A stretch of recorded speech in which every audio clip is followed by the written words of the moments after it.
Scaffolding and shit, so they were doing renovation. Cleaned it while they were at it. Yeah.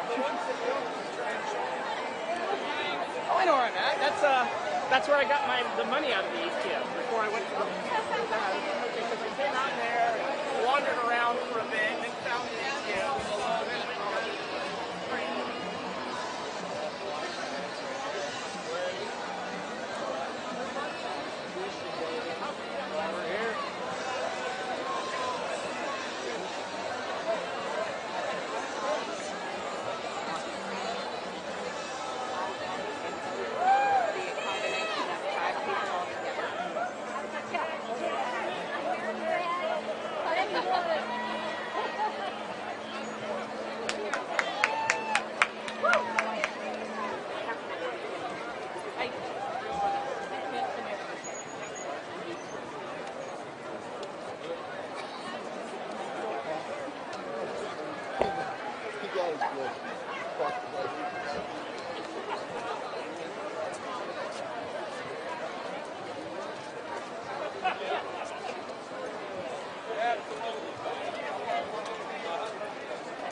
get a picture from high up high?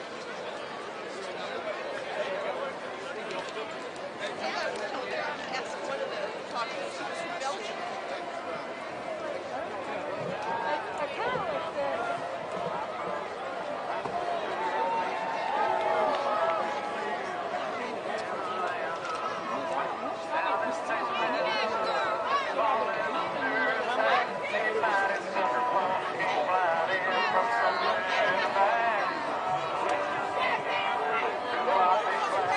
Trump is the motherfucking man.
This is a real Martin Luther King dream right here.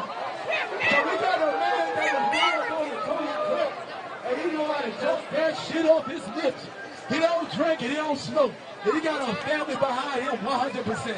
Does not that truly show you a true patriot? Well, we got a man like that out here trying to save our nation.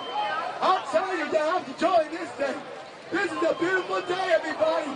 Listen to your hearts. So we're about to come out the tomb after this day. We came out to our house and we all came together on the quickness. And we all come out here on the quickness. We all came out here on the quickness. So we all can be a witness. We all came out here on the quickness. So we all can be a witness. And this beautiful moment right here. You better not go. Oh, yeah, we like people.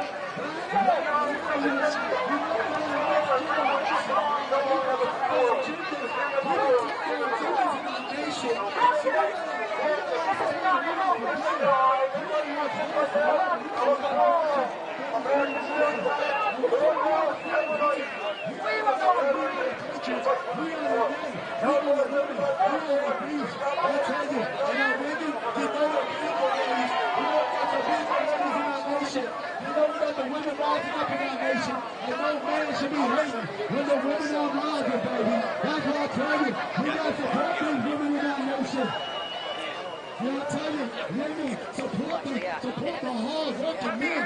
Everybody recognize hard working men in the nation.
Don't you ask somebody else?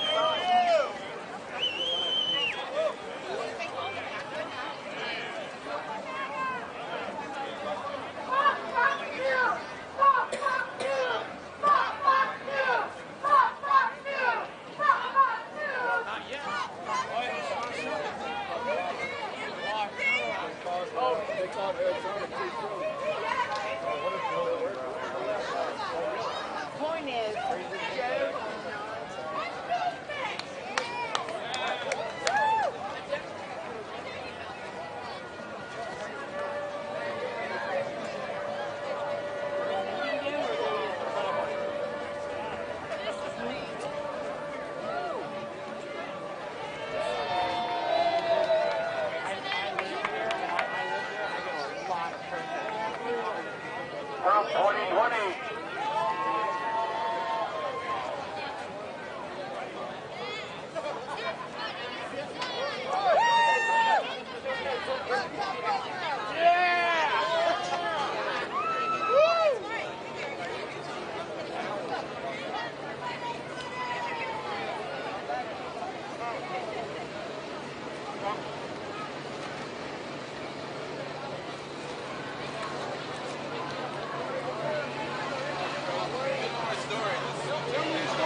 as far as the eye can see, baby.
Sorry.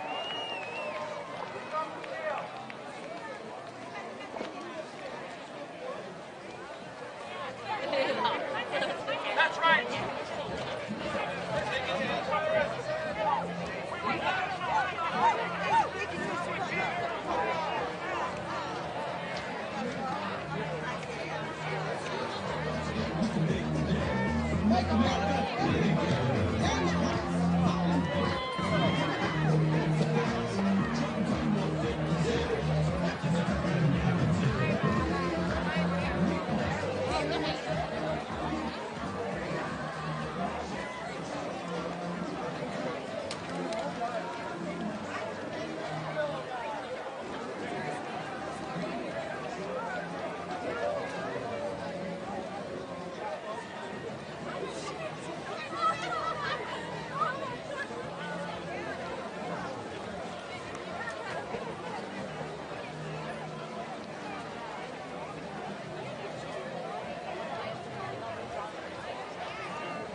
Yeah, I called my husband and he said the news is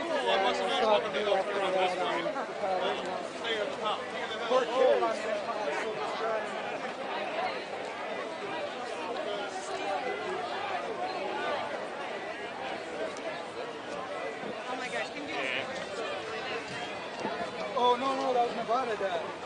You were talking about Nevada. In the car last night. We were all there.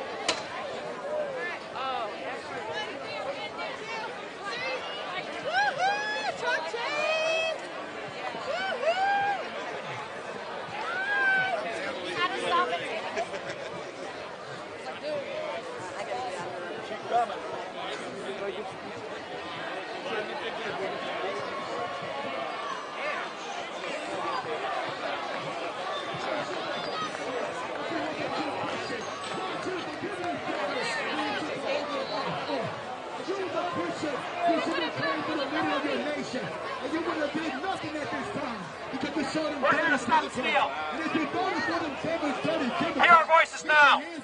We're here to stop the steal. So that at this day, we're going to separate from all them devilish. We're going to separate ourselves from all them devils. We're about to separate from devils. I'm talking about we're not going to forget this day. We're not going to forget what this entertainment did to this nation.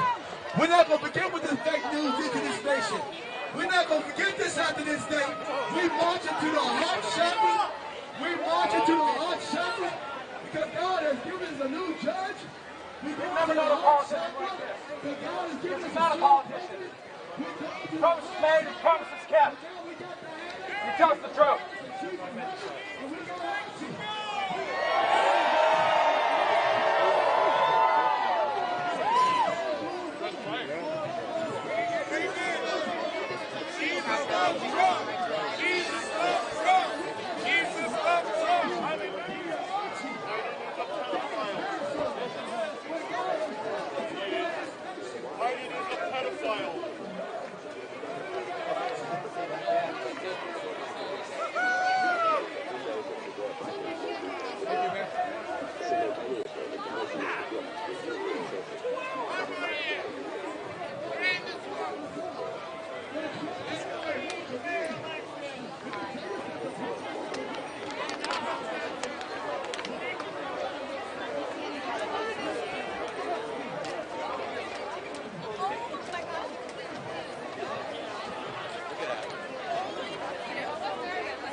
Something's going on in the front.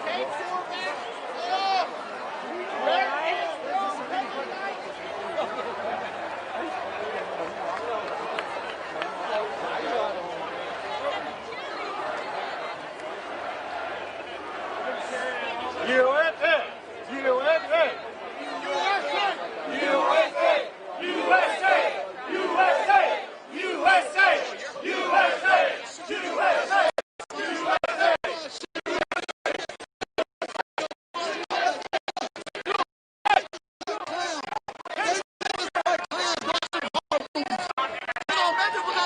Watching their hero's journey every day, but we are the heroes.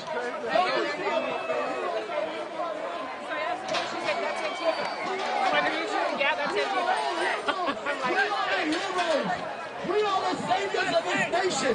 We are the heroes of this nation. We are the heroes of this nation. We are the patriots of this nation. We are the heroes of this nation. We gotta fight. Together we gotta fight, but we gotta fight the righteous way. Hey, buddy. Here, this is for CNN.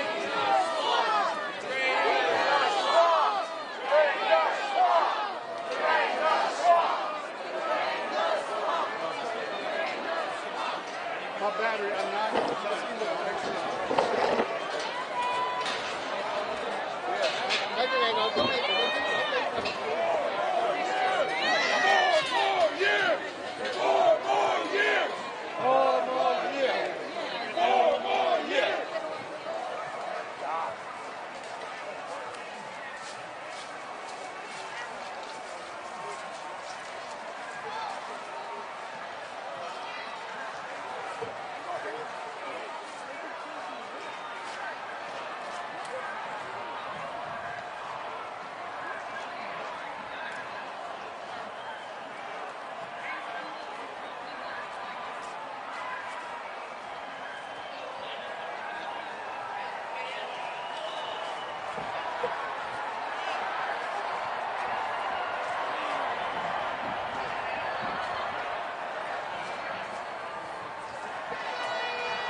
Jackie knows how to find them. Don't be disheartened. Did you walk by the country that bit over there? I heard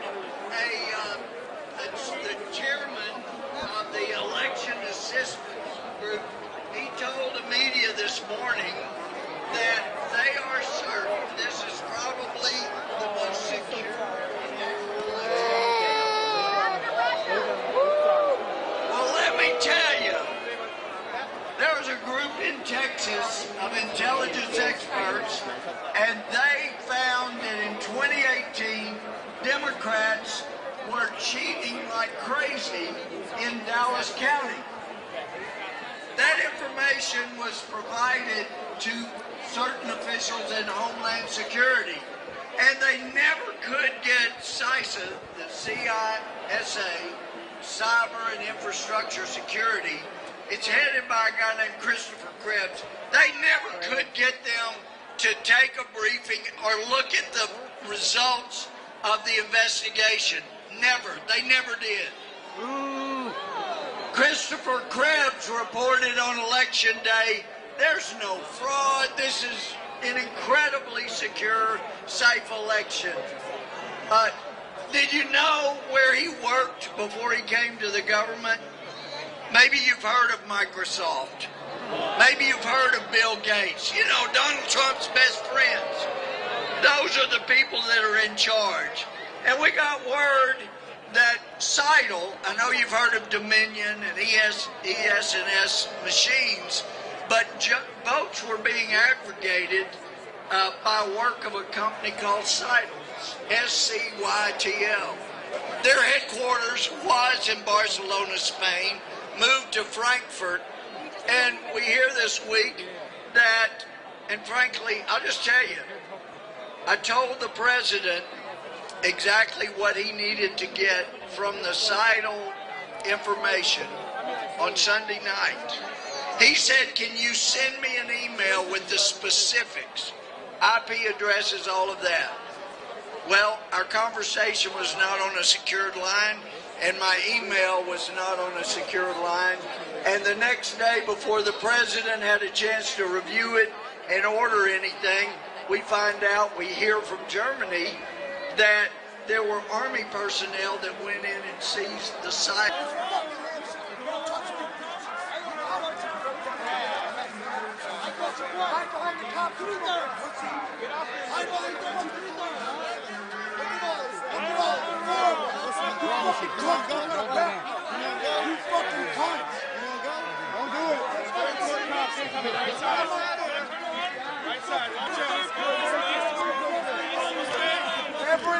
I fucking touched you 3 times. What are you gonna do?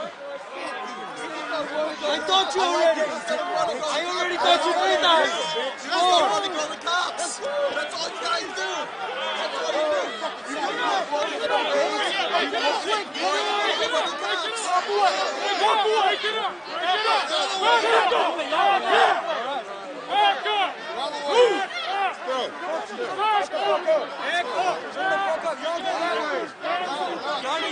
Y'all need to be blocking us. Y'all want them to walk through. Y'all want them walking through. Y'all want them walking through.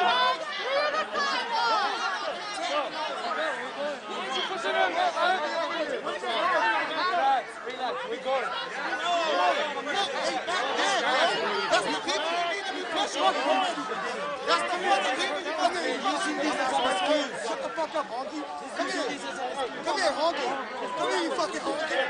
Those the people you need to be pushing.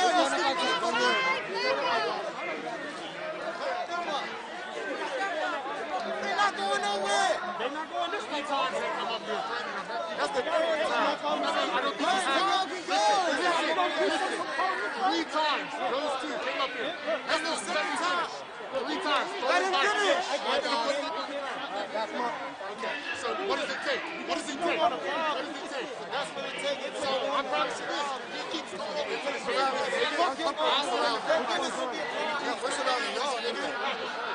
Those guys right there, they keep coming up trying to punch people. Go get on them. Quit crying like bitches. You want to be feeling the front. What's up?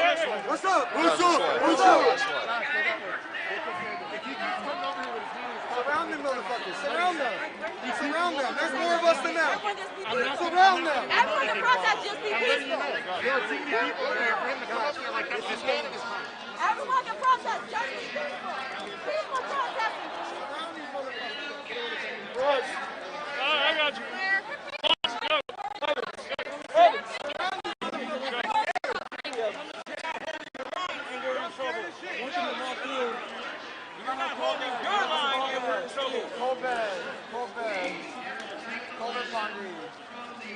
Shake my boy drink for you. Here you go. Don't let him, man.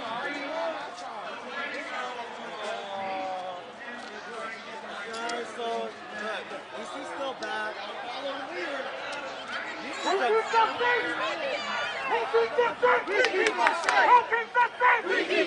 Of course, they went to the universities and started teaching the teachers, and they corrupted many young folks. But the way to go is masses across America rising up and saying, we're not going to let you steal this election.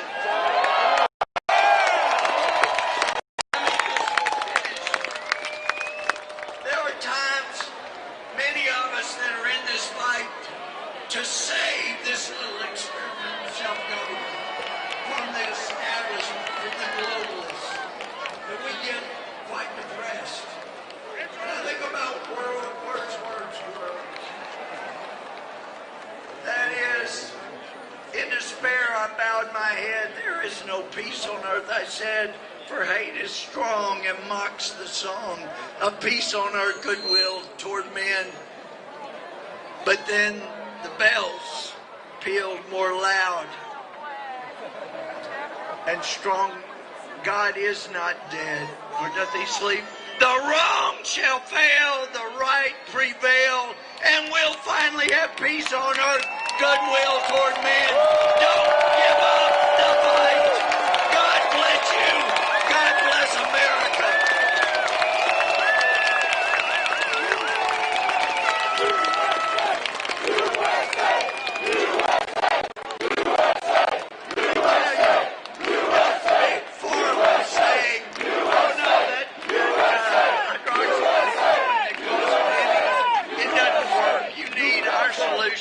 That costs many thousands of dollars for each dose. That's what you need, not that really cheap stuff.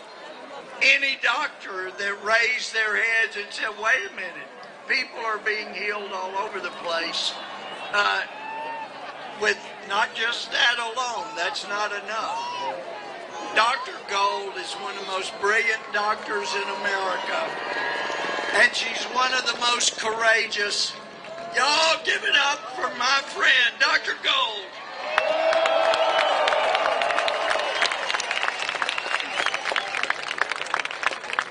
What an honor to be standing here, standing up for freedom. People ask me how I got started on this journey. I'm a board-certified emergency physician, and there were patients in front of me who needed my help, and I was blocked, or attempted to be blocked, from helping them. Actual human beings in front of me. I was told by my medical director I shouldn't help them. I was told by the governor of my state I shouldn't help them. This was very perplexing, and I knew that it was ethically and morally wrong. So I looked for other allies, other doctors like me, and it turns out that there's thousands of us. And we spoke up.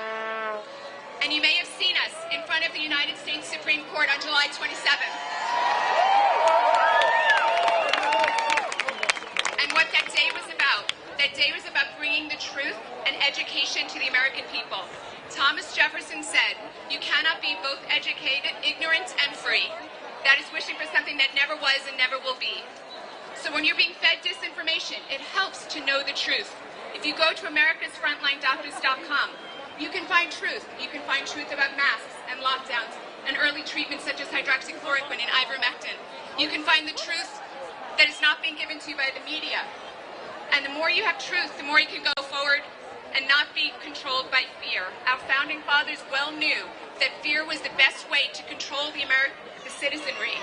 This is an age-old tactic for the executive branch to grab power.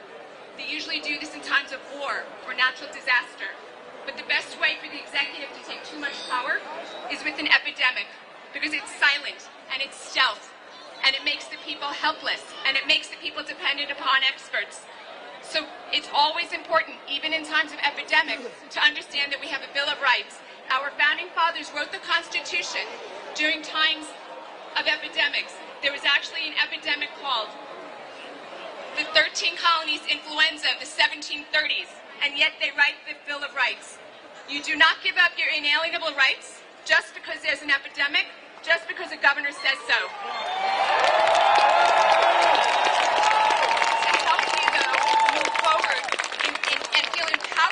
You can go to America's Frontline Doctors and find all the facts you need to support your position. So all I want to say is continue to keep yourself educated. Do not live in fear. The overwhelming majority of people who come down with SARS-CoV-2 are asymptomatic, mildly symptomatic, or recover completely. Do not live in fear. Be joyful. Be happy. Look forward.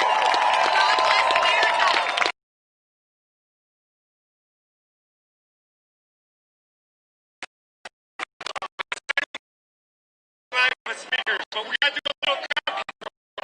First, I want you guys to take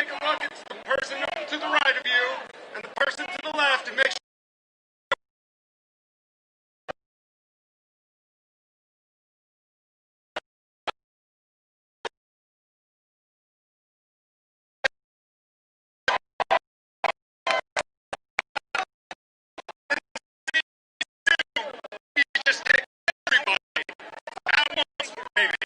Gotta take half a step back to create a little room for everybody. But this way we're gonna go back a little, this way we're gonna go back a little. Awesome, you guys. You guys need to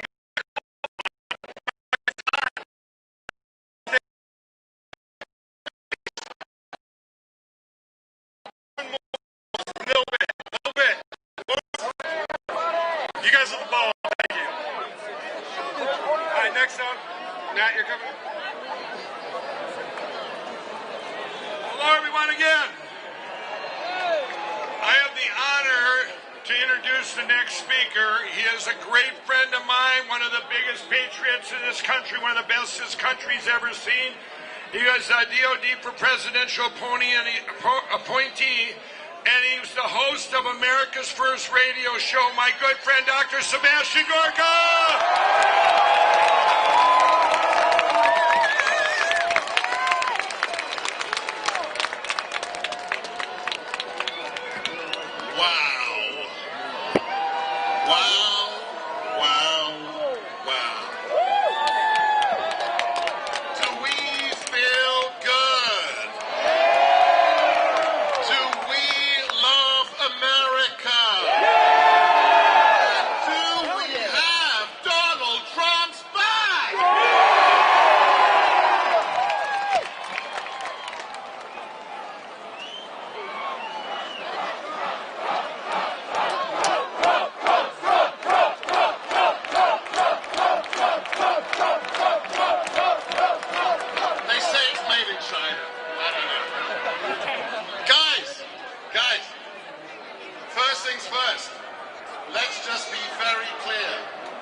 Quote unquote beat him. Yeah, right. Let's just wind the clock back for a moment. What did they say about Donald Trump 5 years ago? Oh, he can't win. It's a joke. It's a stunt. He will never, ever win. And then what happened? The good Lord smiled on America once again. And Donald John Trump, the man who wasn't a politician, who wasn't from the swamp, defeated Hillary Clinton. And now, 4 years later, sleepy, creepy Beijing Biden gets less votes in Chicago, less votes in New York, and we're supposed to believe he won? And the mail-in ballots. Oh, isn't it interesting? In Philadelphia, in Pennsylvania, the average number of rejected, spoiled mail-in ballots is 3 to 5%. This year, it's 0.5. How did that happen, I wonder? Now, I spoke to the president Thursday morning, and I want to send you a very clear message. This man has done more for this country than any president since Abraham Lincoln. This man has been pilloried. He's been libeled for 5 years. First they called him an Islamophobe, a misogynist, an anti-Semite, and then a white supremacist. And he still gets 10 million more votes! Why? Because you understand, they have to take him down. Why? Because they don't own him. Not Big Pharma. Not the oil industry, not defense manufacturing, not the unions.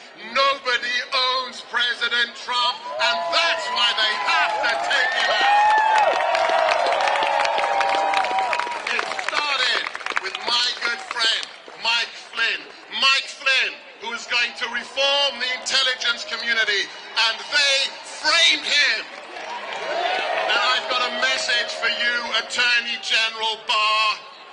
You have failed America. You have failed your duty to the U.S. Constitution, and you have failed justice.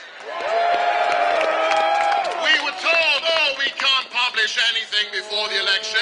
The election was November 3rd, Bill Barr. Where the hell are you? Every single American is owed the truth about 2016. How they tried to steal the election with Russian propaganda information pumped through the DNC, Hillary's lawyers, and a former British MI6 agent. We want answers, and we want them now!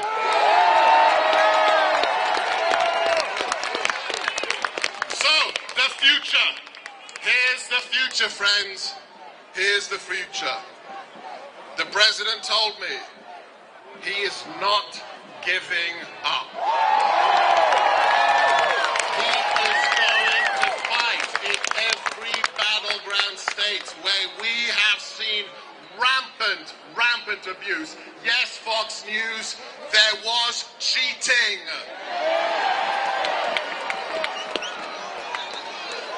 And here is the path to victory. I want every single one of you to understand we can win because he did win, but it's going to be tough. It's going to be tough. We've got 28 days to make a legal case, and that's almost impossible. So, here's the path to victory. Our founding fathers were geniuses. This isn't a democracy. This is a republic of states. We don't let 51% of the American people dictate the lives of 49%. That's not how it works, AOC.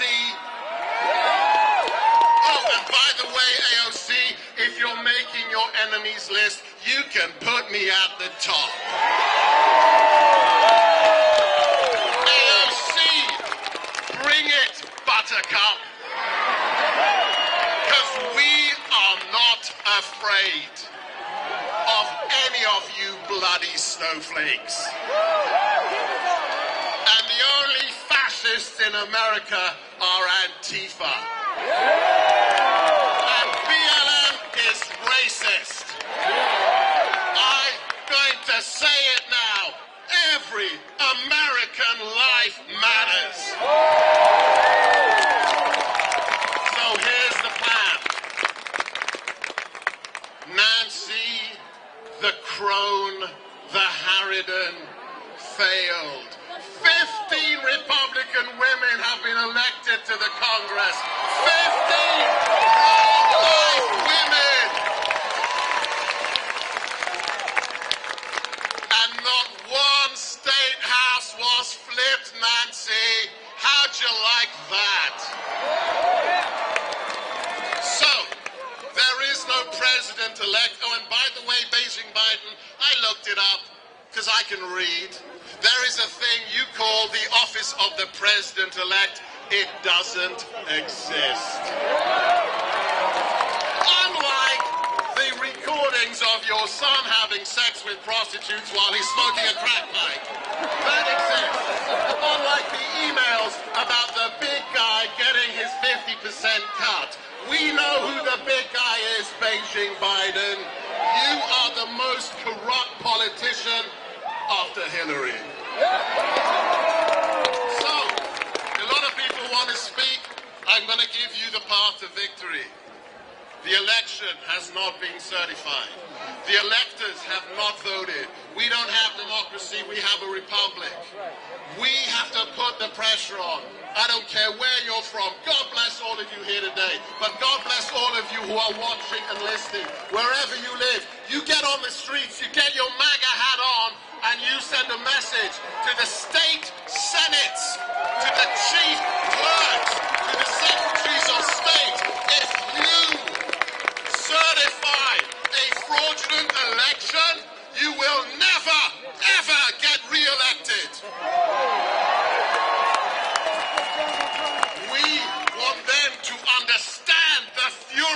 American patriots. Less than 5% of America defeated the British Empire. Less than 5%. We don't want a war. They have normalized violence, but we will not let them steal our republic. And if you remember when Donald Trump won the election. Do you remember that day? It was a rally, I think, in Scranton, and he said to the crowd, "Hey, what's Crooked Hillary's slogan?" "Oh yeah, I'm with her." "Do you know what mine is? I'm with you." So this is up to you, my patriots, of all skin colors, of all backgrounds. This is up to you. You need to put the fear of God into every snake oil merchant, rhino establishment GOP politician.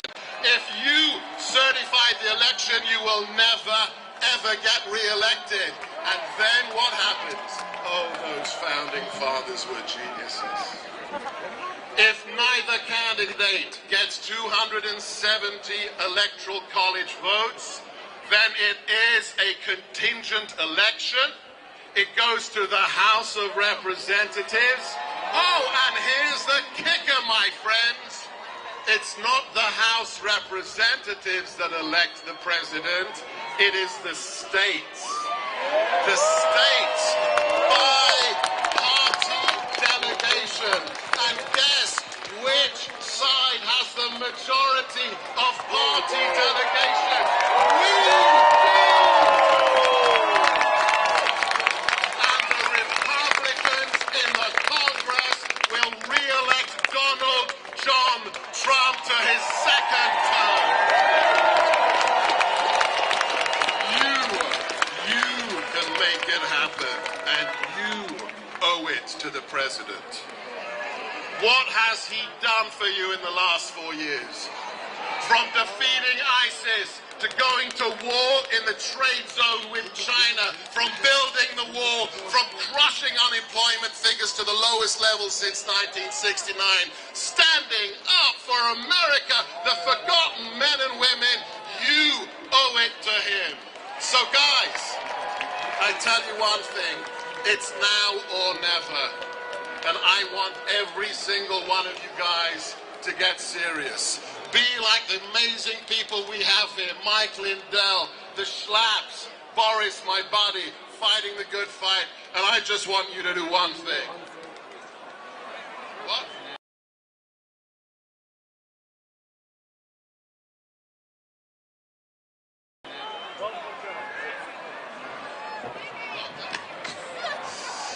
Okay, guys. Can we get a doctor over here, stage left? If you're medically trained, come to stage left. And last thing. Oh, ignore that, it's the snowflakes. Guys, last message. Every single one of you, tell your friends, your buddies who love this country, get your MAGA on.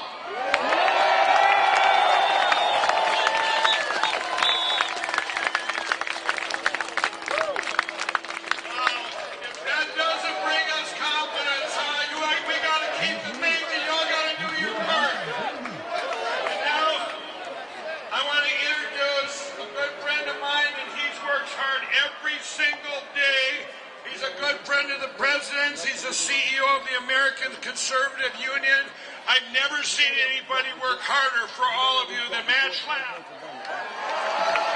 Hello, everyone.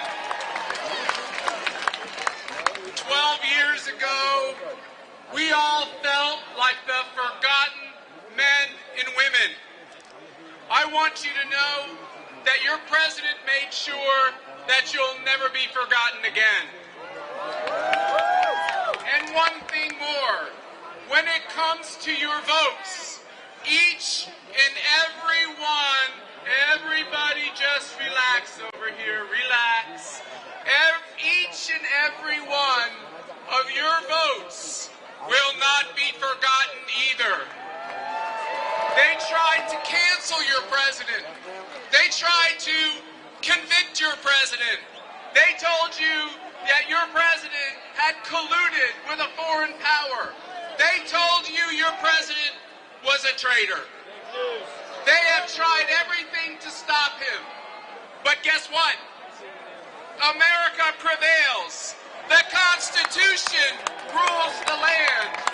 He's an American citizen. He will take every legal and appropriate step to stand up for each and every one of our legal votes. We're on the front lines of democracy, all of us. And I have a message to deliver to the news media, to the national news media. You don't certify elections. You cover them. You don't get to make the news. You're supposed to cover the news. Over 71 million Americans are crying out to know the truth and to be told what's going on in the country they love. If we want unity and healing as a country, and I do, and you do, because we pray for this country, we love this country, we respect our flag, and we respect the institutions which make her great. If we want that healing, if we want that peace, listen to these people. Listen to the votes they cast in this election. Uncover what is not true. Protect what is true. Count every single legal vote, including the votes of those who we disagree with. And stop counting the votes of those who voted in a way that is not in accordance with the law. I thank God that all of you don't cower. You don't quit. You don't back down. You stand up. And I want you to know that your president loves you. And we need to get on that medic right near stage center. You will be safe. Everybody relax. Get lots of water. We love Trump. We love Trump. We love Trump. We love Trump. We love Trump. Okay, guys, I need you to listen to me because we're keeping this peaceful and we need to keep everybody safe. So I need everybody to start shifting down this way because people are getting too much on top of each other. I need you to spread out. Hi guys. Last couple times. Hey, we need a doctor. Sorry, I'm taking over. Listen, I need everybody to move. Oh, sorry, Dustin. I need everybody to move over as far as possible. Keep going this way. Keep walking this way, please. Okay, that's fine. I just need everybody to move towards Independence so we can crowd people in. I apologize, Dustin. I didn't mean to be disrespectful. We've got people that are crowding up against the fences. We need a doctor over here. She's coming down. Listen, everybody's starting to get overheated. We're starting to have some trouble. We got one coming. We got one coming now. Oh, we got a doctor. Okay. We got doctors in the crowd. Listen, I need everybody to take 3 full steps back. Just create some space, guys. Especially right here up front, we're starting to get a little passionate, a little heated. It's all good.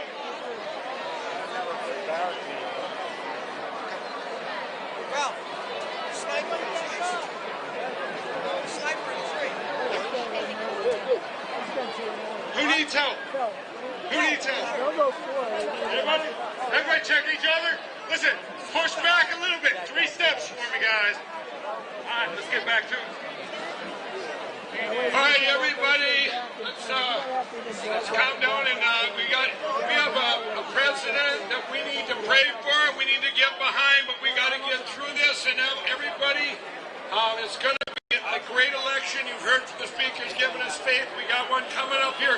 Boris Epstein, he was a strategic advisor for the president, Trump 2020, and former special assistant to President Trump. Everybody listen up, he's awesome. Hello, America!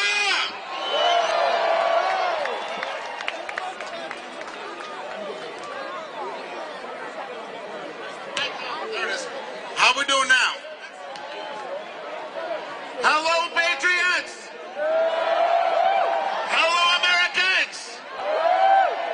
Could I get a 4 more years chant? 4 more years! 4 more years! 4 more years! 4 more years! 4 more years! 4 more years! 4 more years! 4 more years! Get those flags higher! Get them higher! Get them higher! Wave those flags with pride! I bring greetings from the President of the United States, Donald J. Trump. President Trump. Thank you. We got some help here. We're doing good. Who do we love? Who do we love? Who do we love? I just came from Arizona, and let me tell you something. When Fox News wrongfully called the state of Arizona for Joe Biden, Beijing Biden, when Fox News called it for Joe Biden, the difference was 200,000 votes. When I got to Arizona last Thursday, the difference was 70,000 votes. As I stand before you today, the difference is 10,000 votes. We will win Arizona. President Trump insists on a very simple, very American thing, that we count all the legal votes. Do we want to count the votes? Do we want to count the legal votes? Do we want to count the illegal votes? Do we want 4 more years? 4 more years. 4 more years. 4 more years. 4 more years. 4 more years. 4 more years. 4 more years. Let me ask you a simple question. Does the news media, does the mainstream media decide American elections? No! Do we, the American people, decide elections? Yes! Does the mainstream media elect our president? No! Do Americans elect the president? Yes! Who decides? We do! Who decides? We do! Who decides? We do!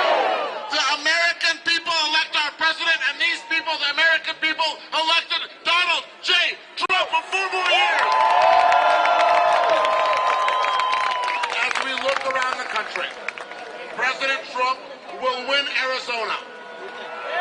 There's a recount going on in Georgia right now, and President Trump will win the state of Georgia. Rudy Giuliani has told all of us that in Pennsylvania, there are up to 600,000 votes or more which should not be counted because we didn't get to observe them. Do we want to count the legal votes? Do we want to count the illegal vote? No. President Trump will win Pennsylvania. President Trump will win Michigan, and he will win Wisconsin, and he will be reelected for 4 more years as our president. Do we want more tax cuts? Do we want tax hikes? Do we want to stand with Israel or Iran? Israel or Iran? Israel or Iran? Do we want 4 more years of President Trump? 4 more years! 4 more years! 4 more years! 4 more years! 4 more years! 4 more years! I want to thank Amy Kramer, Women for Trump, for organizing this amazing event. I want to thank my friend Mike Lindell. And I want to thank each and every one of you. We love all of you. all of you MAGA people, all of you deplorables, I had the honor of being on the 2016 campaign. You carried us to victory then, and you carried us to victory 2020. Let me get two more chants of President Trump. Let me get a count the votes. Count the votes. Count the votes. Count the votes. Count the votes. Count the votes. Count the votes. Count the votes. Count the votes. Again, I want to thank all of you. I want to give you my love, the love of President Trump, the love of all in Trump world and MAGA country. I want to wish you the best of health. And let's wrap it up for my part. Many great speakers still to go with a chant of 4 more years.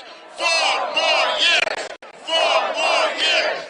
4 more years. 4 more. Wave the flag. 4 more years. 4 more years.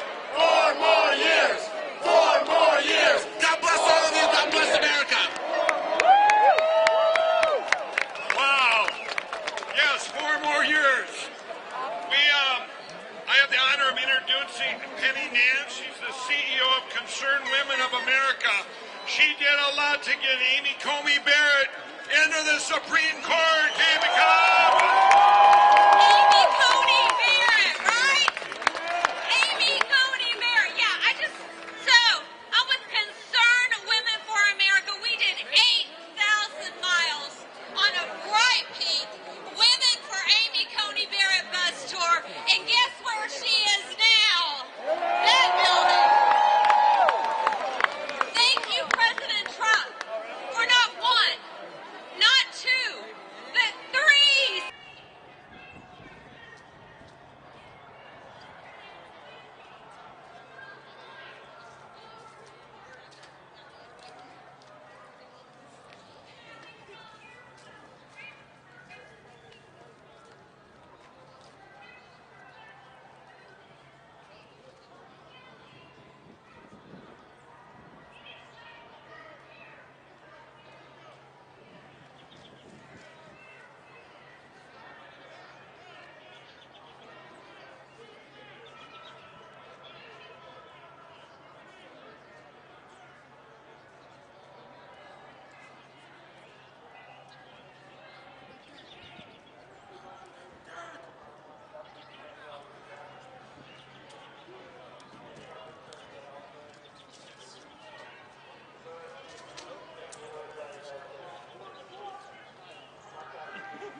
They tried with the Russian collusion hoax. They lost. They tried with the impeachment hoax. They lost. And now they're trying to do the Russian collusion back too. Just wait. Just wait. You don't believe me? Just watch. Or you turn on Mars. You don't believe me? Just watch. I'm not sure.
out of 2nd Street to make a left. 2nd Street. Somebody, one police officer told me.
The man with the plan.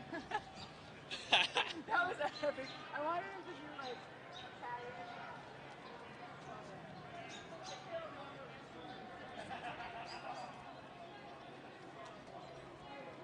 I got excited. You know, you can only watch people on your body so long. Yeah.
like we're racist.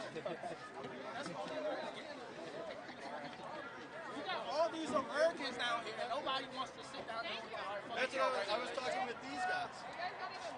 We got Because they were saying that. that's me. Well, wait.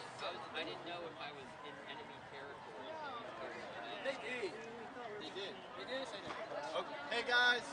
I know He exactly. said they did that's say why that. we're in the Sorry neutral about zone. that. See that? That's all my You're past through checkpoint Charlie. It's like that sometimes. That's phase 1. You'll get there. What happened? Your daughter made them. They're never where you need them. And they're always where they're not supposed to be. Like them? I just stepped out to get a drink.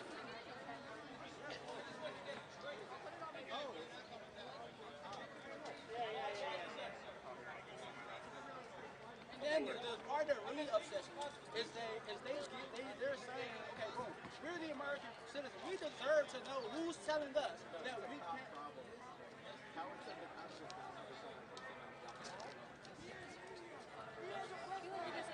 Oh, he was just What am I doing with this thing?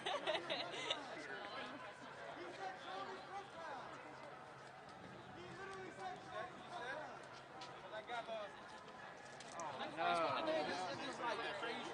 Oh no, there's rules for you too.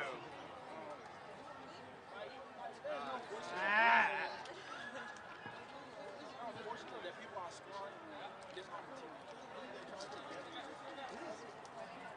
How did you not make it with me? It's because you're white. They're like, uh-oh, don't let them over. Then I'll like press in. Shut up. They're racist. Because I was like, I keep telling you, you gotta stay with me. You use your feet to get over the fence. You use your feet to get over the fence.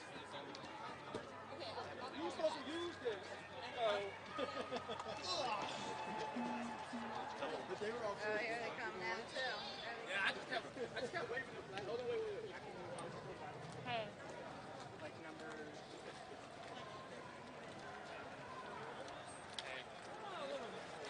Okay. Oh, you're the other one. Yeah. Are you everyone? No. Okay. There's just another one. I've never met them. So I want to talk to you.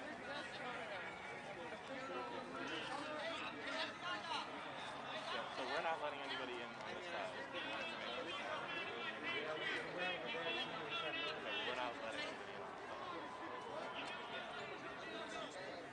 Just literally just. I understand that, but we're not letting anybody in. So that's what I'm sorry.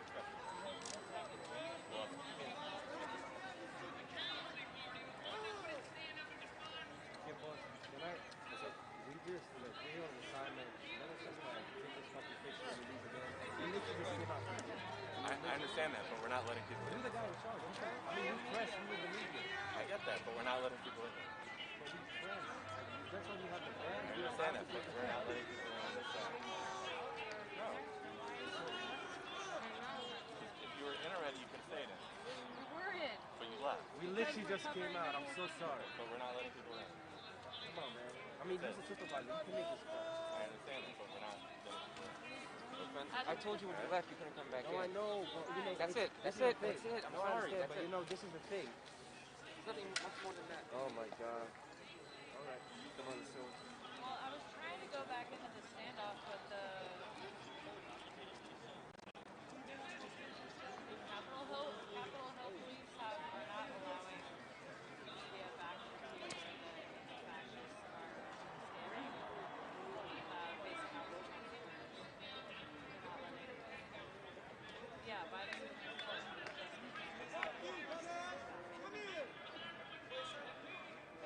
We have a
It's $1,000 fine if you don't wear it.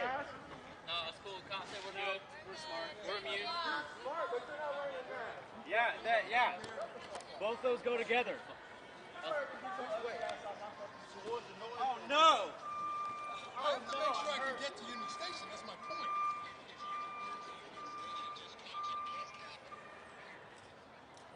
So I'm at Maryland.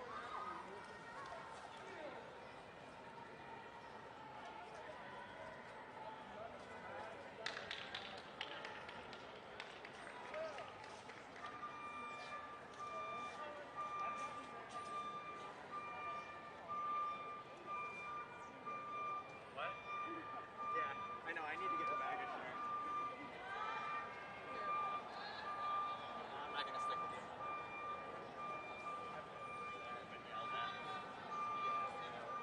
They're not gonna do anything, but As he has helped so many people like me in their races, how he's helped so many people like you and keeping the American dream alive. This is about our children and our children's children and generations to come. I'm the first mom to represent Colorado's 3rd District. I'm so excited to be a part of the women who are joining the 117th Congress, and I look forward to serving you all in this great country. God bless you.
Da so berichtet werden würde. Ich glaube, uns werden die halt auch anders ernannt.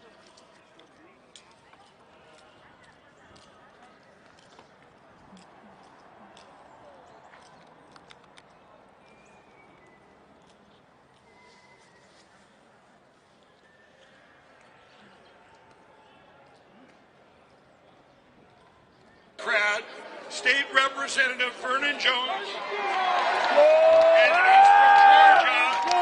We got to thank him for speaking out for election integrity. Give him a big hand. He's very brave.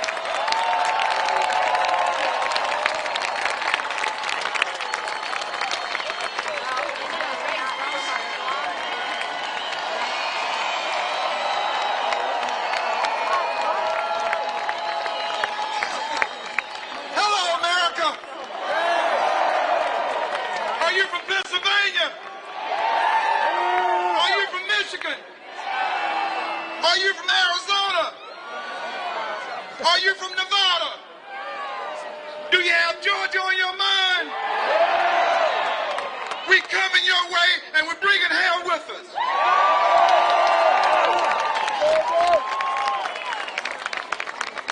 California, all the states, we're represented across America.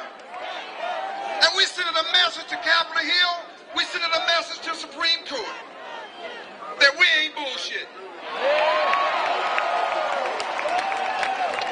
there are any pastors in here. I'm sorry. Stop, bullshit. You know, I'm a Southerner. I'm a card-carrying NRA member.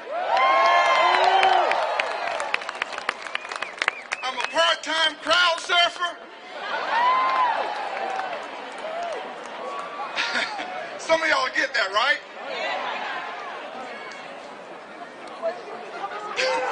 And just in case you haven't noticed, I'm black.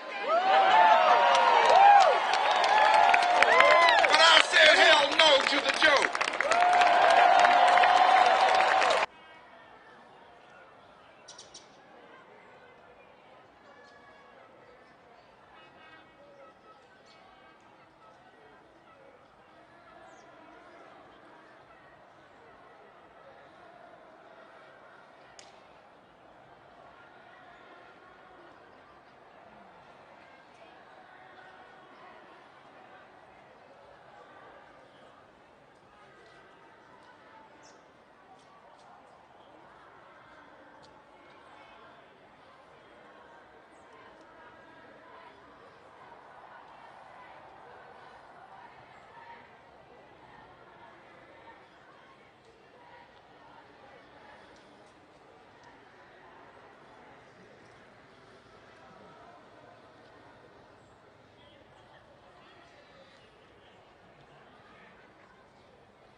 And you were afraid that this president has so much minority support, you went after his reputation. CNN led the charge, but they were nervous because there were African Americans like me and other brown people who said we're becoming woke of what the liberal agenda is. We're the first to get on the bus and the first one they throw off the bus after they get elected. CNN panic. You know what they said? You know what CNN stands for? Independent News Network. We better control these Negroes now. That's what it stands for. We better control these Negroes now. That's what liberals do. Joe Biden said if I don't vote for him, I'm not black. That's bigotry. Joe Biden said that I shouldn't have an independent thought or diverse thought. That's bigotry. CNN will recruit every black they can and put them on there to call this president a racist, but they won't bring me on their show. CNN, bring me on CNN. Bring me on CNN. Bring me on MSNBC. I'm waiting for you, Rachel Maddow. I'm waiting for you, Anderson Cooper. I'm waiting for you, Fredo.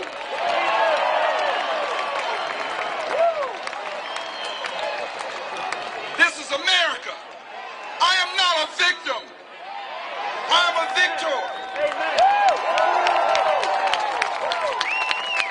The only difference between me and Donald Trump, and it just pisses me off when they call him a racist. Donald Trump has done more to employ African Americans than going back to slavery.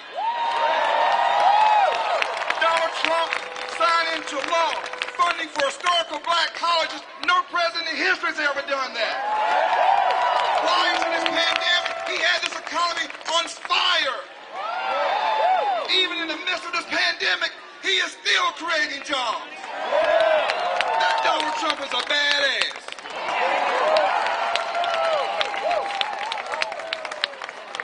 What he's done for Latinos, what he's done for every American, black, white, brown, yellow, male, female, small businesses, big businesses. When Donald Trump came to Washington, Washington didn't change him, he changed Washington. He didn't care if you were Republican or Democrat. If you didn't stand for the American people, he was coming at you. Donald Trump is for America. If you want to call him a nationalist, call me a nationalist. I put America first. Democrats have kept kids in failing schools. Donald Trump wants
But that's not how we are.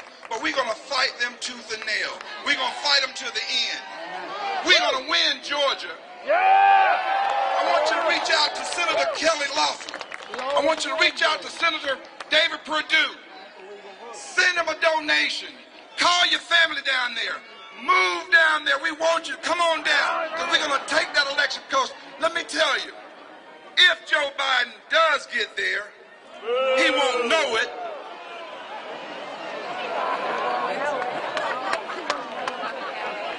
Kamala Harris, no, Cabal Harris. Now call me a racist liberal media. Yes, I call her Cabal Harris.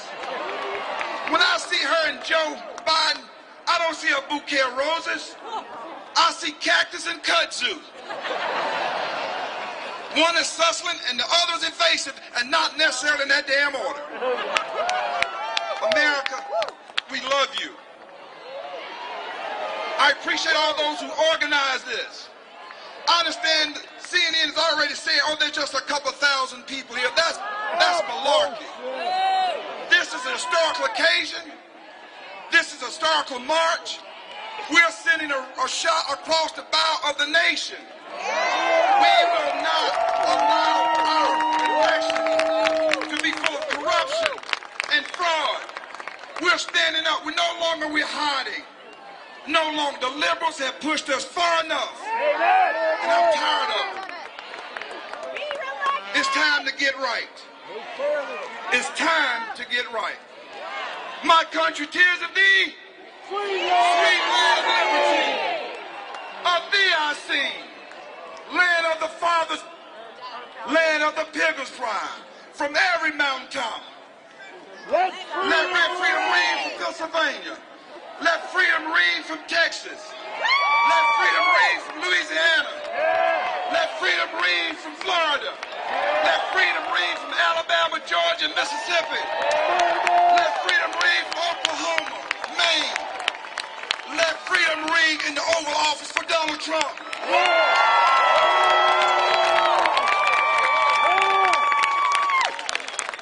That's why I'm last. It wasn't because I was black. If that's why I'm last, I want to fire you up. And in closing, Donald Trump is a good man. He's as solid as Stone Mountain. All right. It hurts me when I hear them call him a racist. The only difference between me and Donald Trump is the color of our eyes.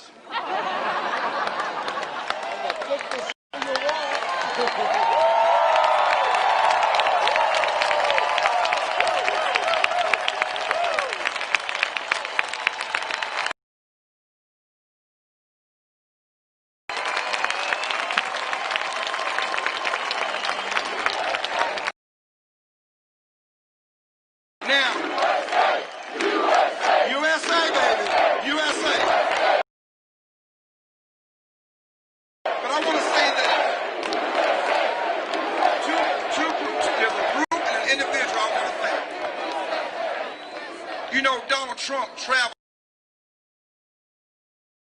with a set of twins.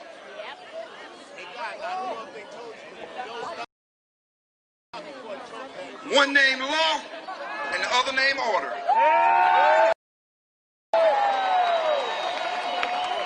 When I think about the men and women who wear that blue, who protect us each and every day, when we running from a scene, they running towards that scene. We have to give it up for the blue. We love the blue. We would never stand by and let the blue be defunded. You would never be defunded. You would never be defunded. You would never be defunded. We stand with the blue. I want to thank my Savior. I want to thank my personal Savior. God Almighty. I want to thank my personal Savior. You know, it was interesting when Donald Trump held a Bible up in front of a burning church. They made more of the issue of the Bible in his hand than the burning church.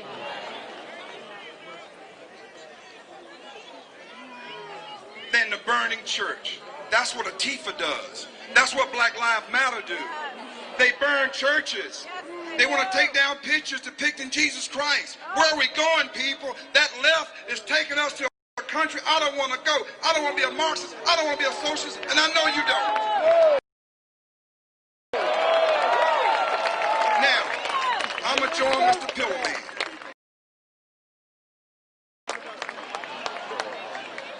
When we finish with those Democrats, they're going to be buying so many pillows to lay that headache down on.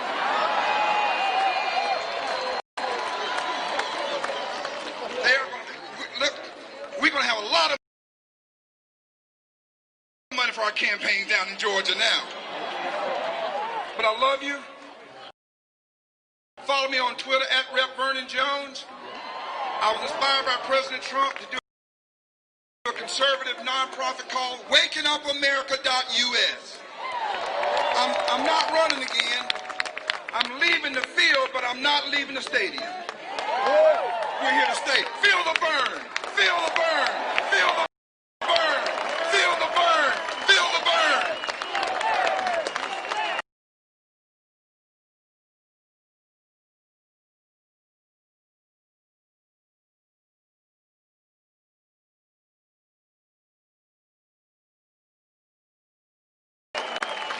We got anybody from Virginia here? Anybody from Virginia?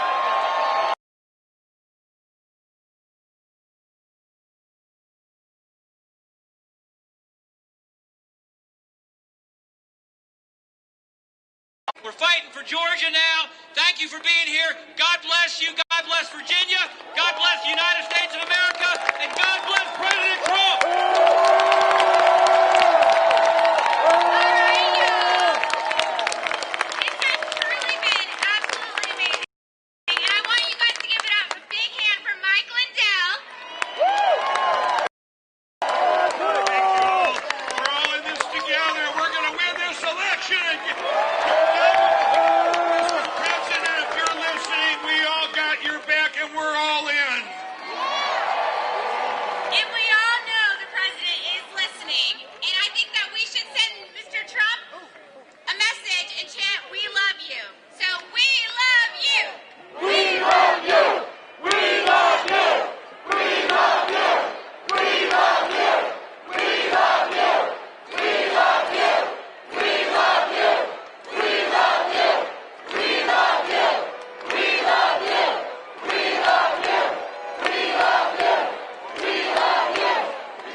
Want to spoil this because we know if it bleeds, it leads.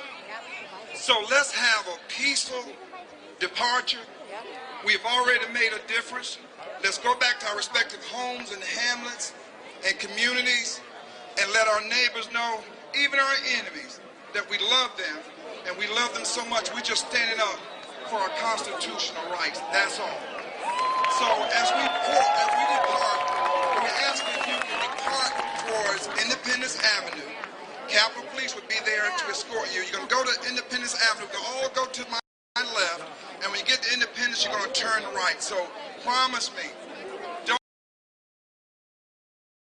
let them take away our joy and our sting.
That need to dead. And I'm coming through your hood in my red hat. And they say they looking for me. I said, where? Cause it seems like they on high like some scared cats. You can tell the deep state that I said that. Cannons always on my shirt. They gon' be triggered when I wear that. I exposed all the fakes, now who next? Bryson do not tolerate no disrespect. We went to the White House, they said we got a check. But this truth might make you upset. Donald Trump is your president, if you like it or not. Keep that energy you had with Barack. Cause you know this Trump train don't stop. Tell Beto to please come try to take my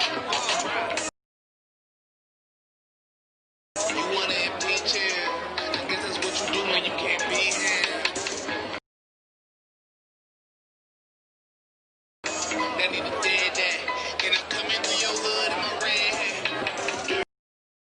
Get on the Trump train. Get on the Trump train. Get on the Trump train. Get on the Trump train. Rolling in the hood with my MAGA hat on. Going out dancing on my White House lawn.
Mic check 1, 2. Okay, everyone, I need everyone to back up and start walking that way. Everybody, we have been given these rules by the law enforcement here, and we cannot create a dangerous situation.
Fat Joe, Bill Kristol, thanks for coming back together.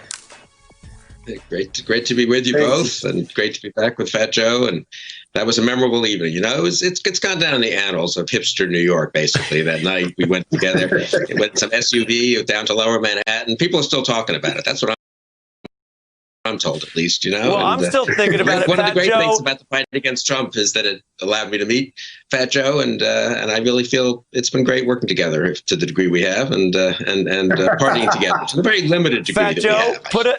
put us on, and for those who don't know about the history, we gave a little bit of it. How do you feel about, and did you think back in the day you would be finding common cause with Republican Bill Kristol? No, it's just something that I can't believe it. It's infectious. It's addictive. Twitter goes crazy every time I come on here with him and you. I mean, they just can't believe Bill Kristol, Fat Joe, Ari. I don't know. It's something that works. Whoever booked us all three together at the same time, it's like they need a grand prize.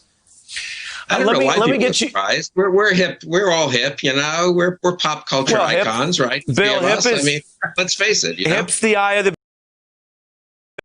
beholder, we always say. I want to show you guys something that's been going around as America has just been experiencing not only, of course, the election, but then the tenterhooks waiting for the results. This was one of these memes, one of these fun videos, and it sort of, we'll put it up here. You can see how long Nevada was taking to count. And they imagine here's the United States, there's little Nevada, and there's the whole world waiting.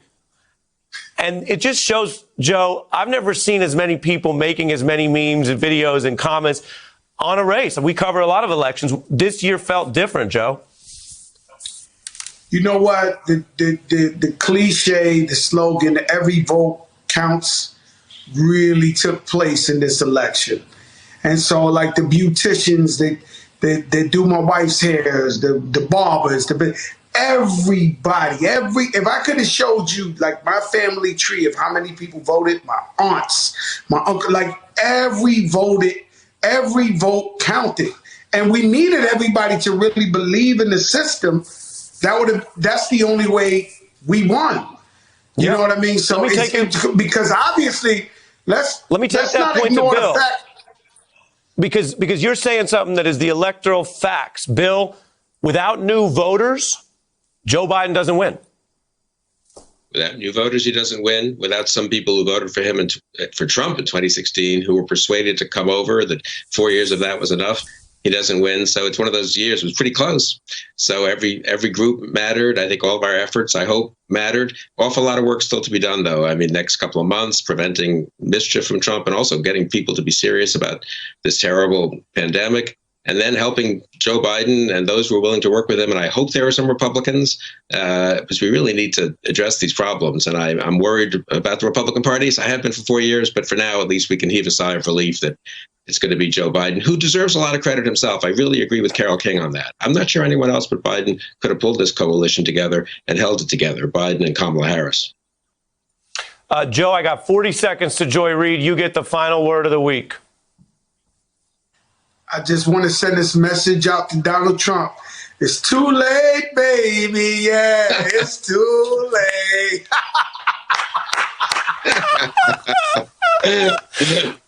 That was great. There's no topping that. There's no topping that. You know, we've been through a time. Carol, you know?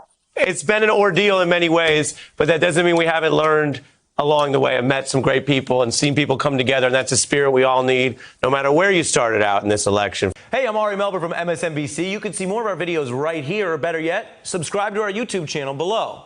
You could have been anywhere in the world, but you're here with us, and we appreciate that.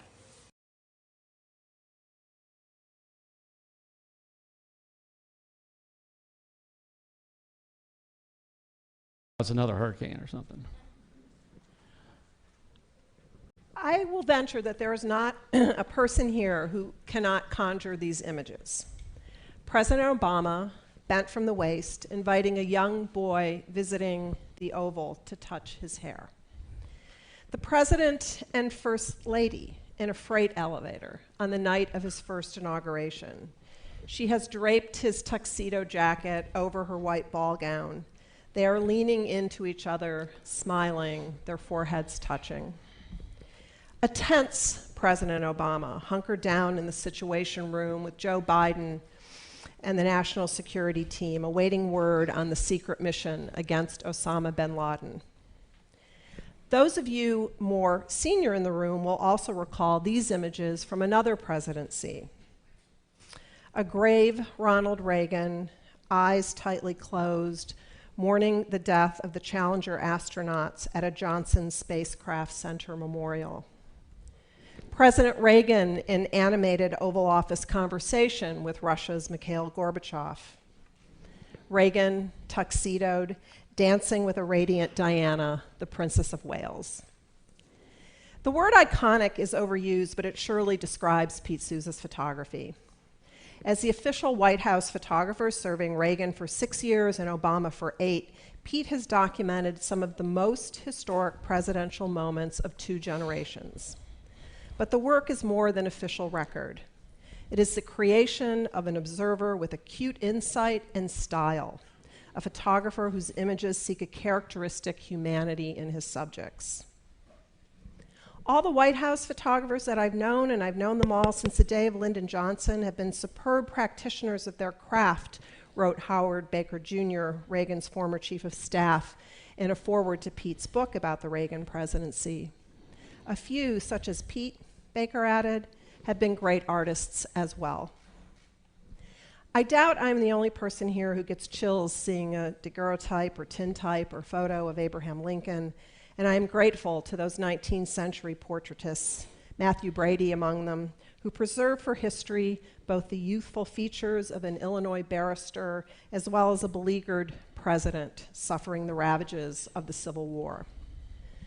A visual record of the American presidency is a vital national treasure, one which has been significantly defined by a handful of chief White House photographers.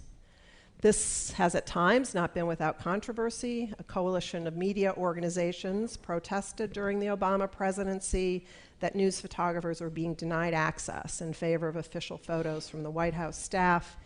New technologies and social media have also transformed and disrupted the work. Check Pete's Instagram if you don't know what I mean.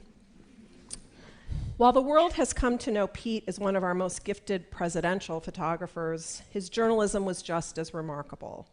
For some years, I was Pete's colleague at the Chicago Tribune, where he graced our paper and our readers with photography that was distinctive and probing. I marveled at the way his images brought a light to our storytelling that the words alone could not convey. Assigning Pete to cover a young Illinois legislator by the name of Barack Obama turned out to be more fateful for him than I could have predicted, setting him on a path that would define more than a decade of his life. Obama, an intimate portrait, a book of Pete's photographs of the presidency, will be published in November. It will be a valuable visual chronicle of an historic 8 years and the result of Pete's efforts to winnow approximately 1.95 million images. Pete, with characteristic modesty, has said, "I don't think I'm the best photographer in the world. I think I'm a competent photographer, but I think I was the right person to photograph Barack Obama." However, those who have known Pete a long time are clear that his gifts transcend subject. I asked our friend Paul Solopek, a two-time Pulitzer winner, to tell me what he recalled about Pete from a story that was among the most challenging I ever gave them at the Tribune. "I met Pete in Afghanistan," Paul wrote me. "We covered the war together. We set out by jeep, horse, and finally on foot to cross the Hindu Kush through winter snow and to report on the fall of Kabul. We saw a lot of bad things those days, but what impressed me most about Pete wasn't his war photography. It was his ability to see through those surfaces and wring compassion and even beauty from even the grimmest of human theater. Pete's eye," wrote Paul, "saw the humanity lurking under our too obvious inhumanity. He has that ruleful, sideways glance that shames photojournalism's conventional obsession with war porn. He will always have my admiration for that. Mine too. Please welcome my friend, Pete Souza." Thank you.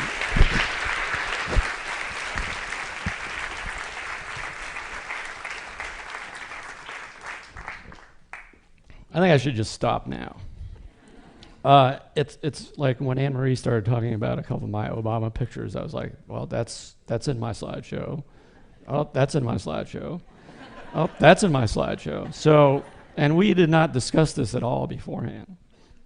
So what I'm going to do is just give you, well, first of all, thank you to my friend Carrie Devine and Harvard Institute of Politics for inviting me to speak here today. What I'm going to do is just give you a very brief history of the White House Photography Office, show just a couple of pictures from my tenure with President Reagan, and then get into what I think everyone is here to see. We miss him. Cecil Stoughton, who was a White House photographer, he was a military photographer, was assigned to the Kennedy White House, made this picture. His coverage of Kennedy was sort of hit or miss. He didn't cover everything that Kennedy did. Yoshi Okamoto was hired by LBJ, the first civilian White House photographer, and to me, he is the best White House photographer that has ever that we've ever seen. And he covered LBJ, who was kind of an unruly character, his official events, playing with kids, and even scaring the bejesus out of people when he brought them to his ranch and didn't tell them that his car floated.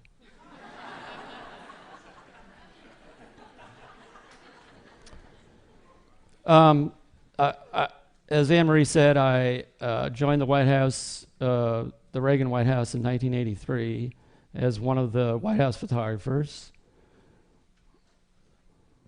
I was not the chief photographer. Michael Evans hired me to work under him. And then he left during the second term, which opened up some access for me and a couple of my colleagues. This was the infamous summit in Reykjavik in 1986 with Mikhail Gorbachev, who was then the leader of the Soviet Union, with Nancy at Camp David, and then I think everybody always likes this one. Michael Jackson, seemingly part of the wallpaper. Who happened to be a bystander during a little argument between the president and Mrs. Reagan. 20 years later, I found myself in the office of Senator Barack Obama in a windowless office in the Senate, and made this picture and spent pretty much a good part of 2005 with him documenting his first year in the Senate for the Chicago Tribune. We went to Russia. This is in Red Square. Went to Africa in 2006. It was, as you could see, quite the scene. And then he was elected president, and based on our prior relationship, he asked me to become his White House photographer. This is in the green room on Capitol Hill, moments before going out to be sworn in as the 44th President of the United States. I was determined to take Okamoto's approach and document his presidency. I wanted it to be the best archive that we've ever had of a president. That was my personal mission. This is one of the pictures that Anne Marie so eloquently talked about. But she didn't mention this. I love the guys in the background trying not to look while the president and first lady are having this little private moment. Much of the first year was dealt with the financial crisis, and I covered countless meetings both during the week and on weekends. This was one of those meetings in the Roosevelt Room, which is right across from the Oval Office. It was a meeting room that he used a lot because you could get more than 20, 25, 30 people into that room. I thought this was appropriate to add this today. This was the first weekend in the White House, and he had never really been in the White House before. He had been at one event with President Bush as senator, but had never really taken a tour of the White House. So he had the White House curator give him a tour of the White House, and this was looking at a picture of JFK. I always think this picture kind of epitomizes the Obama White House in that on the right side of the frame, you have the president engaged in a serious conversation with his chief legislative aide. You've got David Axelrod, who is his political advisor, always stressing out about something. Always a little unkempt. Funny story about Axelrod. One time we were up in the residence, and Axelrod was bending down to pet Bo, and Bo started licking his tie because he found some bits of salmon on his tie. And then on the left side of this frame, you have Robert Gibbs, who was his press secretary, horsing around with Reggie Love, his body guy. So I always look at this picture, sort of epitomizes, there was a lot of seriousness, but there was a lot of fun that took place. This picture, too, to me, tells you a lot about him, even though you don't really see him. This is editing a healthcare speech with his chief speechwriter, John Favreau. He would write his speech out. Favreau would have somebody type it up, and then the president would take it home for the night and basically edit like this. And this was a 7-page speech. But here's the thing, is he could have easily taken this speech, handed it off to John Favreau, and said, here are my edits. Instead, he had John come in, sit down in the Oval Office, and for an hour and a half, they went over every single clause that he had changed and why he had changed it. I had a high school English teacher ask me to send him in a high-res file of this image because he wanted to display it for his writing class. This was a very young family. Sasha and Malia were, let's see if I have the ages right, I think they were 9 and 12 when they first came in, maybe 8 and 11, I sort of lose track. And this is just running into them one day. early on. They had gotten home from school, and he just spent a few minutes with them on the White House colonnade. Every year, the president would invite all 50 governors to the White House for a series of meetings, and then they would have a black tie dinner at night. This is him dancing with Michelle, singing along to Earth, Wind, and Fire, who were standing right behind me. This is another picture that Anne-Marie talked about that was taken early on. This is Jacob, Philadelphia. He is 4 years old, at least he was at the time. So, gosh, he must be 12 now, I guess, 12 or 13. So his dad worked for the National Security Council in a non-political post. They usually do a 3-year tenure at the White House, and then they move on to another post. I think he went to Africa after this. So he worked 2.5 years in the Bush administration, stayed over for 6 months in the Obama administration, and as a courtesy, the president invited the family in for a family photo. And at the end of the family photo, the mom says, "Jacob has a question for you." And Jacob said, "Mr. President," very softly, "my friend said my hair is just like yours." And so the president bent over and he touched his head. I have one frame, like click. It happened so fast I didn't know it was going to happen, which is why the composition is a little haphazard. But I did catch the moment that it happened.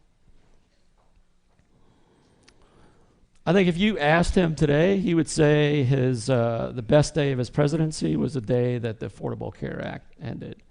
It was March 21st, 2010. The morning started. There's Axelrod again. You know, it was on a weekend. I can't remember if it was Saturday or Sunday. The culmination of basically a year and a half was the final vote in the House of Representatives, which was going to be later this day. And they were still trying to line up support for some wavering Democrats. This is in Rahm Emanuel's. He was the chief of staff in his office. President on the phone with a wavering Democrat. He was saying things like, and this, I'm not joking about this. He was saying like, "What do you want from me? I'll wash your car. You want me to wash your car? I'll come wash your car." He went home, had dinner, and it looked like they had the votes, but you know, you never know. So he came down to the West Wing with Joe Biden and much of the staff that had worked on the health care bill. They watched the final vote on a TV like that one, not like this. It wasn't this big. It was more like that big. And then this is him and Joe applauding. Thank you, Jim Messina, for raising your arms in the background. And then kind of like, I like the hug with Rahm after, if you look really at that picture, Rahm's a little tense. The president then invited everyone that was in the Roosevelt room, and there were like 60 people, to come upstairs to the private residence to have a champagne toast. So I jumped on the elevator with him, the vice president, and his legislative aide, and then everyone came out to the Truman balcony. You know, and for a lot of these people, it was the only time they were ever in the private residence throughout the years of the White House. By the way, he was drinking a martini, not champagne. Anne-Marie set the stage pretty well for this photo. This is the afternoon, as it was, of the bin Laden raid. So here's the thing. Think about this. You have the top people in our government. You have the president, the vice president, chairman of the Joint Chiefs, Secretary of State, Secretary of Defense, Chief of Staff, National Security Advisor, and on in this little tiny room. The Situation Room itself is this big, huge conference room, and there's this little tiny room across the hall, which is where they had set up the communications link so that they could monitor this mission in real time. So they moved into this little room. The brigadier general that was monitoring on his keyboard the communications when the president walked in, he stood up to give the president his chair, and the president's like, "No, no, no, this is your room. I'm going to pull up a chair to the side here." But the thing that strikes me now more than anything about this picture is all these people, as I said, the most powerful people in our government, could not do a damn thing except watch what was taking place. They had already made their decision, and they were helpless because all they could do was watch. And this could have gone really badly. And it started out really badly when one of the helicopters coming in crashed. So I think that accounts for the anxiety that you see in the photo. Another thing, because I was stuck in a corner of this room, there were so many people in the room. The one thing that I did not see that I later was told about was Joe Biden and Mike Mullen, who is the chairman of the Joint Chiefs. He's the guy in a tan suit standing kind of right behind the president. They both had rosary beads in their hands.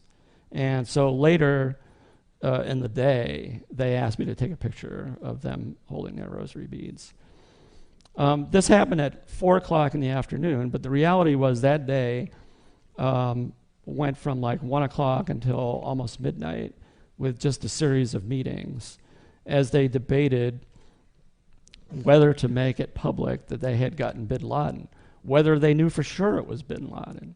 They actually had one of the Navy SEALs actually was about the same height as bin Laden. So he lied down at one point next to bin Laden's body to see if they were about the same height. This is a true story.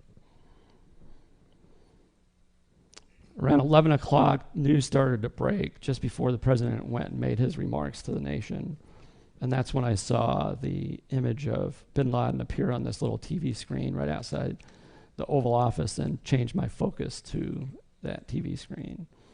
And then 2 days later, we went to New York City to a firehouse that lost the most number of guys on 9/11. Pretty much an entire company was inside one of the towers when the towers collapsed. So they toasted to the memory of those firefighters. I showed you a couple of pictures from Okamoto, which I think helped tell you a little bit about Johnson as a person.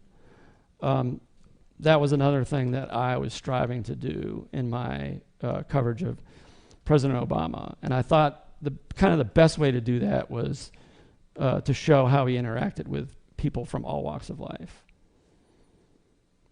This is Rebecca Erler. She's a middle-class housewife in Minneapolis, and she had written a letter to the president that struck a chord with him. So when we had an event in Minneapolis, he invited her to lunch at Matt's Bar in Minneapolis. A GSA custodian in the White House complex, fist bumping with the president. Pope Francis. And I threw this one in for today. Bill Russell, the day before his statue was unveiled, and I think it's in front of City Hall, right? And then also looking for some humor. So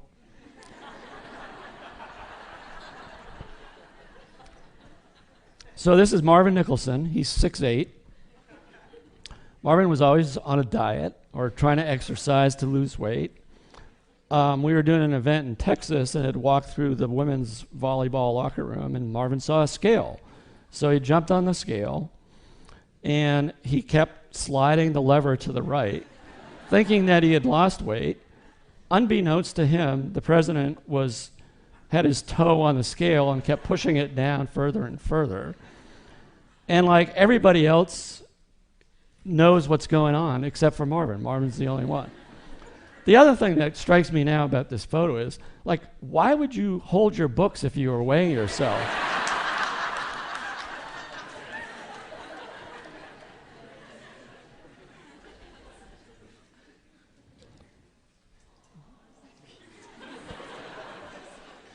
Two bros, right? Two bros.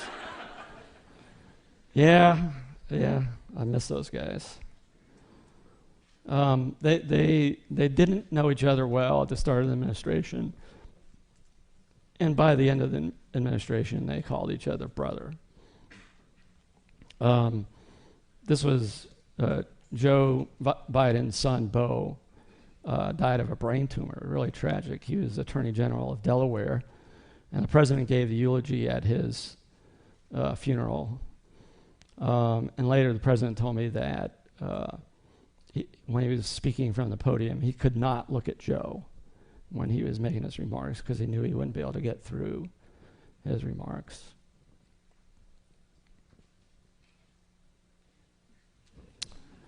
So,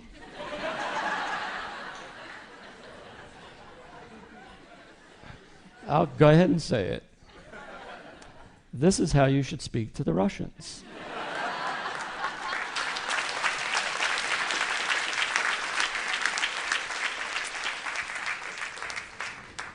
I'll leave it at that. This is, I'm looking at Pani on this one. Isn't this funny? Of our friend Fariel Govashiri, who is the president's personal aide the last 3 years, I think. And Fariel was born in Iran, emigrated to the U.S. with her family when she was a little kid.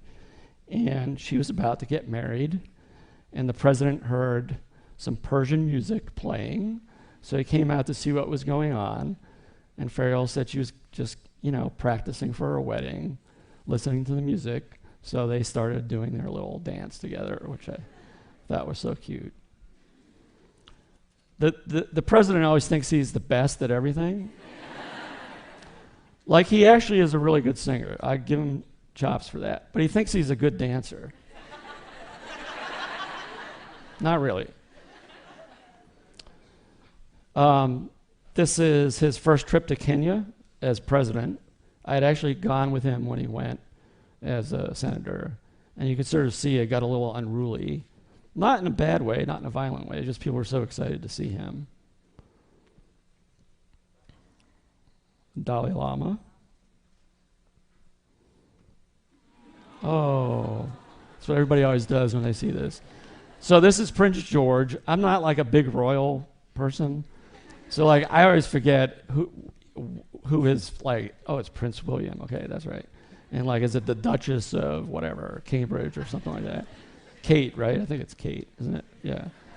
So we went to Kensington Palace, and it was past Prince George's bedtime. So he came, he stayed up, came in his bath and, his nice little robe. And I also have pictures of him playing on his rocking horse and all kinds of stuff like that. One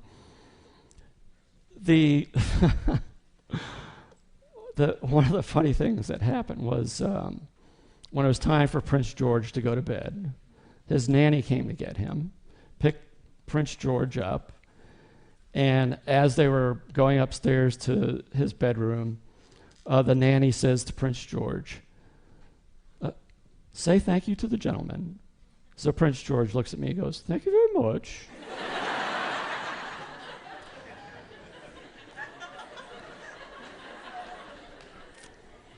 I don't think Prince George or Prince William knew that I had also photographed their grandmother, mother, respectively, like 30 years before when Princess Diana danced with John Travolta at the White House. A president has to do some uncomfortable things, one of which is be at times the consoler in chief. This was after Hurricane Sandy, and the president had heard about this couple. The mom, the wife, had gotten stuck in flood waters after Hurricane Sandy and frantically tried to get out of the car. She was rescued, but her 2 kids were washed away and later died. And the president heard about this story, so he asked to meet with them when we were in New York. I'm sorry. This is a woman who survived the shootings in Arizona. If you remember, Gabby Giffords, who was a congressman, had an event, I think it was outside of Tucson, and some deranged guy shot a bunch of people, including Gabby, who was shot in the head.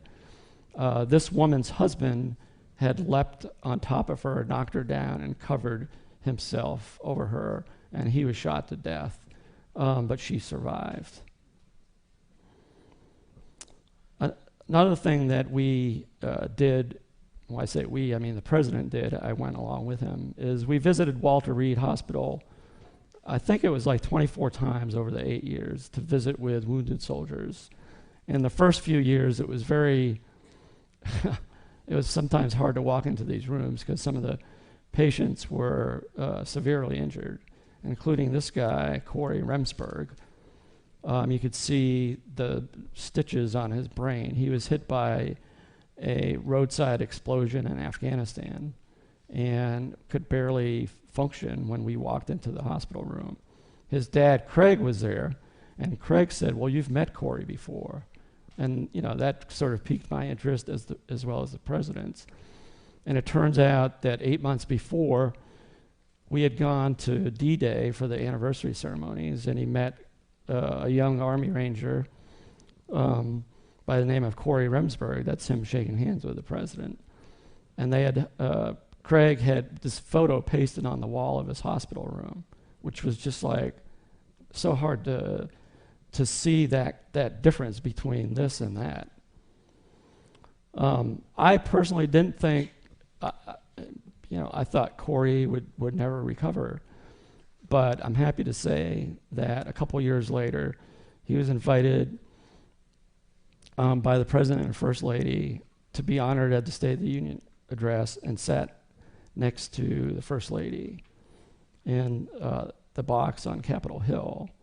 And then 3 years later, we went and visited Corey at his new house outside of Phoenix, which was just remarkable to see the progress that he had made. Okay, let's get to some fun stuff.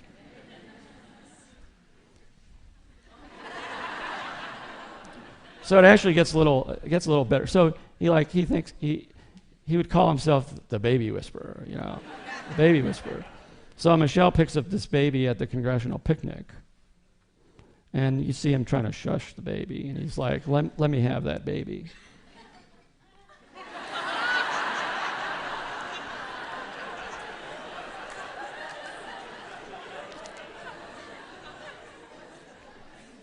It's like, I sort of like, Michelle's look is pretty obvious, but his look is like, see, I got this under control. This is Ben Rhodes' daughter. So one of the things that happened was we had a lot of staff in their late 20s, early 30s, and they started having kids. So he would always encourage staff to bring their little baby by for a visit. Spider-Man, this is the son of one of his political aides, Halloween, and as he was leaving, the president said, "Zap me one more time." I kind of got lucky with the flag and the mirror on this one. Then this was in the news earlier this year when the president tweeted this out right after Charlottesville. He had gone to visit Sasha. No, actually, he had gone to Sasha's school for a parent-teacher conference. And when he was leaving to go back to the motorcade, there's a daycare center next door, and he saw these kids hanging out of the window. I love the kid, no shirt on, what?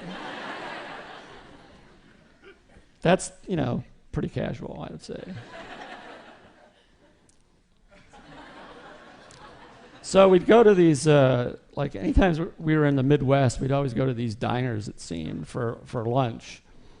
It was what was called an off-the-record movement, meaning that it wasn't on the schedule. We would just, wouldn't even tell people we were coming till like an hour before.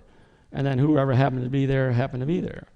So he is like, the president the most disciplined eater I've ever seen. Like, he never eats dessert during the week. But they gave him this piece of strawberry pie. So he said, anybody want it? And of course, this little kid said, yeah, I'll have it.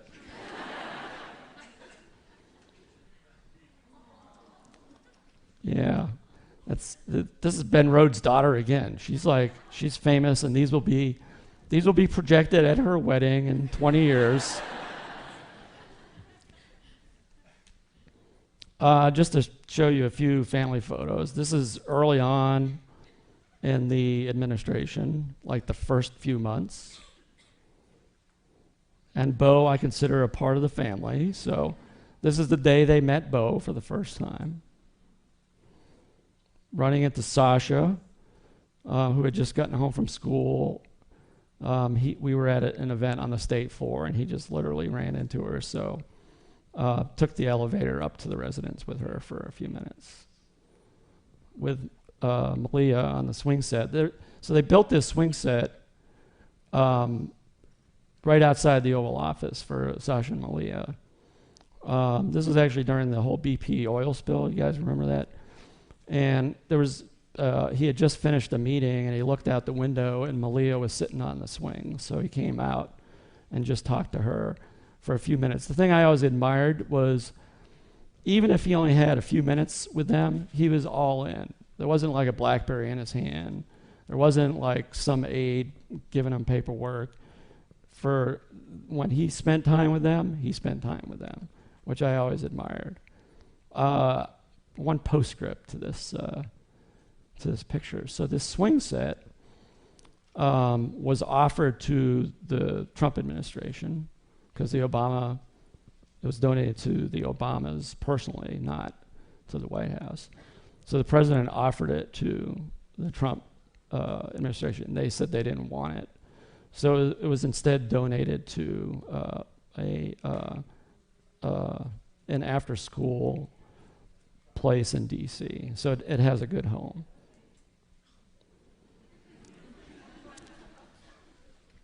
Snowmageddon. So this was in, I think, 2010. We had this huge snowstorm in D.C.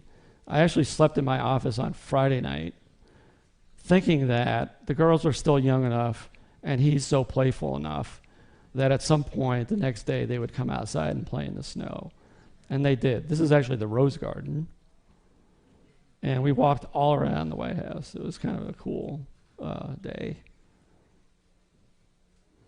He also brought the family on several foreign trips, including Nelson Mandela, to visit Nelson Mandela's cell on Robben Island outside of Cape Town, South Africa. They were listening to a tour guide. He was actually more than a tour guide. He was imprisoned with Mandela for, I think it was 16 years. And so he was giving like a firsthand experience, a firsthand account of what that experience was like. Michelle. So this is during the second inauguration as they're going down from the Capitol back to the White House. So when we were at the Capitol right after the swearing in, I said to the president, or I asked the president, I said, "Sir, do you mind if I ride in the limousine with you?" And he looked at me straight face. And he said, "Well, Michelle and I were planning to make out."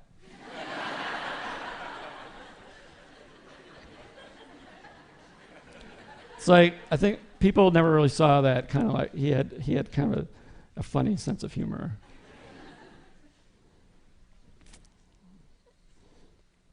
We had gone down to Florida after the oil spill had gotten cleaned up, mostly to call attention to tourism on the Gulf Coast, that it was safe to go on the beaches. And we went on this boat ride. It was President Michelle and Sasha. Malia was at camp, I think. And I noticed as we were on this boat ride, the First Lady was just kind of like rubbing her finger on his hand. So I made this close-up shot. This is Paul McCartney singing Michelle to Michelle. he had been awarded with the Gershwin Prize and had other artists sing most of his songs. And then at the end, he came on stage and sang Let It Be, Hey Jude, and Michelle. I thought it was, as this was happening, I was like, this is really cool, right? The next day, I'm walking on the colonnade with the president, and I said to him, boy, that was a great event last night. And he looked at me and he goes, yeah, I don't think, Michelle, growing up on the south side of Chicago as a young African-American girl, thought that someday she'd be sitting in the front row of the White House as the First Lady, listening to a former Beatle sing her namesake song to her. And I was just like, whoa. Because, when you think about it, the great thing, and it's about this photo too, is Michelle's mom is in the photo. So she's the one sitting next to Nancy Pelosi. I'm sure those thoughts were going through her mind too. Okay, now, this tells you a lot about him. I'll tell you why. Sasha had a school basketball team. They were called the Vipers. They were actually really good, mostly because of Joe Biden's granddaughter, who was like the best athlete I've ever seen as a 9-year-old. And he was one of those parents that sat in the stands. You know what I'm talking about. But his wish came true when one day the two coaches for his team could not make the game. And so someone raised their hand and said, I'll coach the team. So here's the funny thing. This is during a timeout. Sasha's looking at him like, oh my God, Dad. And he is giving, I have this book coming out in November.